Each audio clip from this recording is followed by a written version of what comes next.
pasal subsidi kan, kita dah settle tentang budi 95 di sale. Saya nak bagi ayam dan telur. Sebelum ni, subsidi, orang silap faham tentang ayam dan telur. Dia ingat subsidi tu pergi kepada poket rakyat. Bukan, dia pergi kepada poket pemain tengah.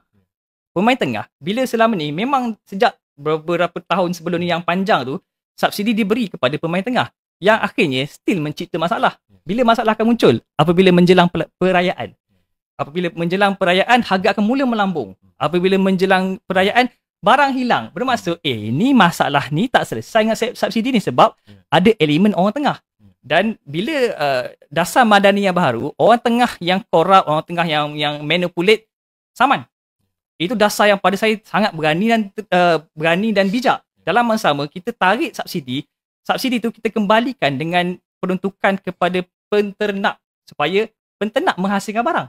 Supaya kita punya supplier bukan hanya bergantung kepada 1-2 token besar. Kita punya supplier sangat ramai. 1,000, 20,000.